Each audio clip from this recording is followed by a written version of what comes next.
2021, 2022 এরপর 2024 সালে আন্তর্জাতিক ট্রফি হাতে তুলল আর্জেন্টিনা।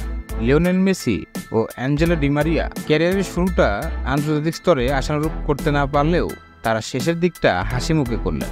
কোপা আমেরিকা জিতে অবসর নিলেন ডি মারিয়া। লিওনেল মেসিও ক্যারিয়ারের শেষের দিকে আছেন, তবে কোপা আমেরিকার এই ফাইনাল ম্যাচটা মেসি শেষ করলেন চোখের জলে। ট্রফি জিতলেও চোটের জন্য মাঠ ছাড়েন তিনি। এদিন ম্যাচের সময় 66 মিনিটে চোট পেয়ে মাঠ ছাড়েন মেসি।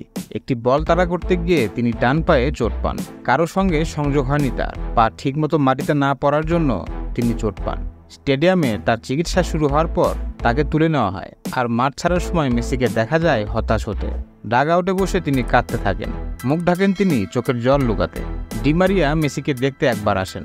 ম্যাচের প্রথমার্ধে মেসি পায়ে হালকা টান অনুভব করেন, তবে তিনি খেলা চালিয়ে যান। এরপর 66 মিনিটে তিনি লুইস ডিয়াজের সঙ্গে বল দখলের লড়াইয়ে যান। তিনি বলের দখল নেন, কিন্তু বলের দখল নেওয়ার পর তিনি নিজের পা ঠিকমতো রাখতে পারেননি।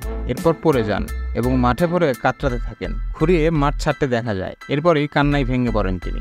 দেখা যায় মেসির ডান পায়ের গোড়ালির কাছে আইস প্যাক বাঁধা, ফুলে গিয়েছে তার পা। ম্যাচের পুরো সময়টা তিনি বসে থাকলেও ম্যাচের পর পায়ে চোট নিয়ে তিনি মাঠে নেমে উদযাপন করেন। আপাতত তাকে এই পায়ের জন্য বিশ্রামে থাকতে হবে। কতদিনে মাঠে ফিরবেন সে ব্যাপারে কিছু জানা যায়নি।